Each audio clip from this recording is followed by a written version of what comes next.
Hi guys, my name is Ty. I'm 29 years old. I was a jet from 2013 to 2018 in Ena City, Gifu Prefecture. And currently, I work in the overseas sales department for a Japanese company in the construction and demolition industry.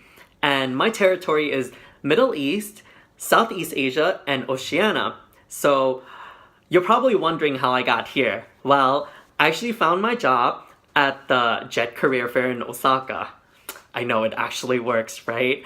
But I have to tell you a little bit of secret. I actually went there 2 years in a row just to make sure that I was really prepared. Because first year, I went and tested out, and then my second year, I really attacked it. Yay! Anyway, so to tell you a little bit, give you a little bit of advice is that at the career fair, you're gonna have online a personal information sheet which has all your information, and there's a little bubble where you can write your specialities or whatever. Actually, have that, but also on the back of that, have your resume. I did that and it really worked out. And also, have a business card, have a name card. I think even if you don't have a title, have a name card so that when they meet you, they can make a little note on there about you, and so they'll remember it. And lastly, on the third thing is, always send a thank you note. I think people really, really appreciate that. And be yourself, you know? Anyway, so, and some of the skills that I think that you guys should have, I think that's really coming back to haunt me actually, is your basic skills, your technical skills, such as Microsoft Word, Microsoft Excel. I had not done that in like 10 years. And so I really had to learn a little bit about that. And this sounds crazy, but anything you learn in high school is really helpful. Like how to connect with people, how to make friends, how to gain trust, probably how to manipulate people, you know?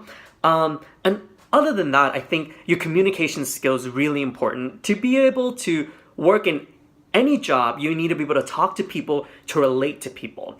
The other skills that you also need is your Japanese skills.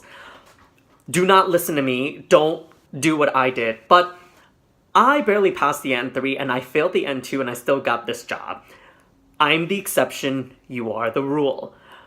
You will need to learn Japanese because I work in a Japanese company now, and I mean, I speak Japanese and English because a lot of people do speak English. But most Japanese companies, nobody really speaks English. Maybe like 4 people speaks English in my company, and the rest 200 don't. And so I try to speak as best of Japanese as I can, but the key is communicating. This one is really important, is you need to have the T skills. I learned this in college. T skills is where you're a jack of many trades, but you specialize in one area. I think it's very, very, very important to have because you want to be able to do many things, be super versatile, but at the same time be a master of one or few areas. I think that's going to put you in the lead. That's really important as well. Also, some of the struggles that I went through is also my Japanese language skills. No matter how much you study, if you never use it, you're not going to be able to do it. I would say knowledge about the industry. I don't know anything about the industry that I went into, but my company knows that, and my company says, no, we're going to train you from the ground up, and that's the one cool thing about Japanese companies, but I do wish that I learn a little bit more or know a little bit more from my background.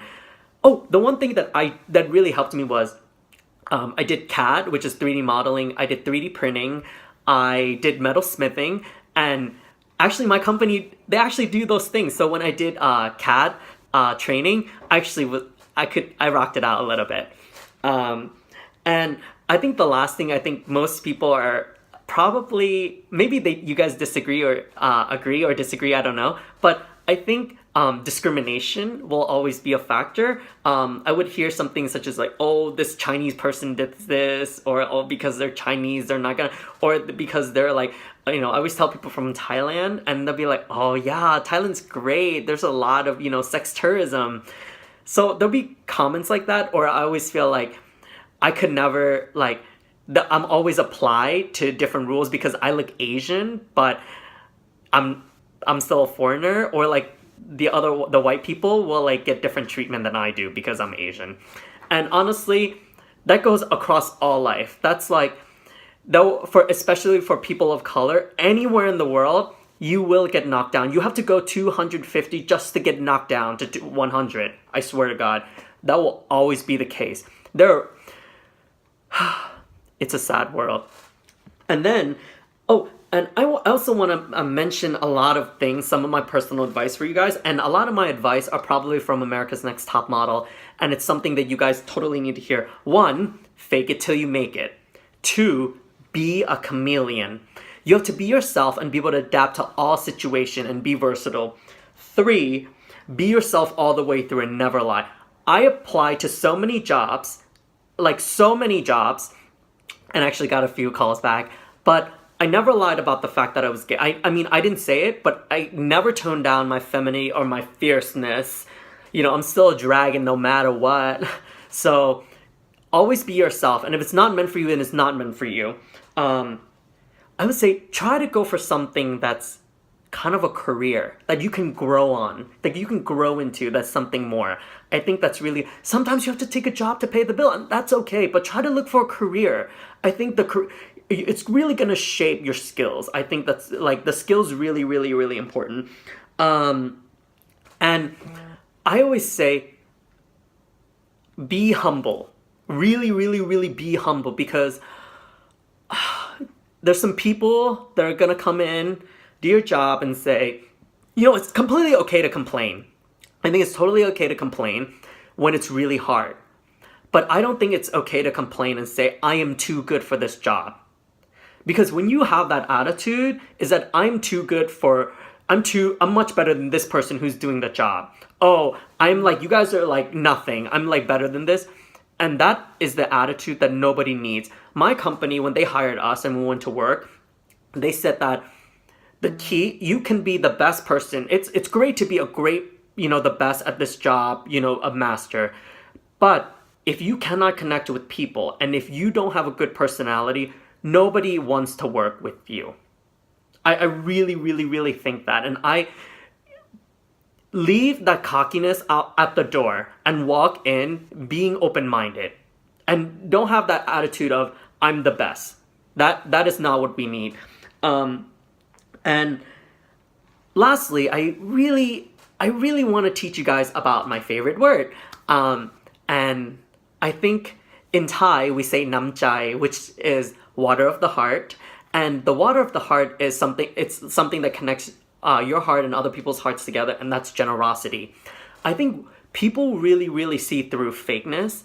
And if you do something for somebody really out of your own heart, and if you really, really just chatting with them and just enjoy working with them, and no, even if you don't really speak that much Japanese, I think your heart is gonna win them over. Really, really win them over.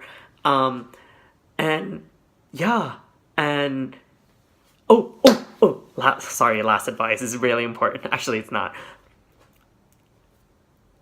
Go to where people value you.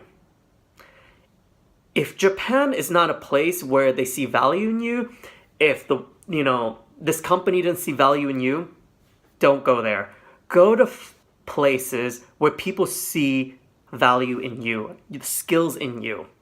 That I really think is important. And if you don't get a job, it's okay. Just call me up and we can get Korean barbecue together. All right. Okay. See you guys. Bye.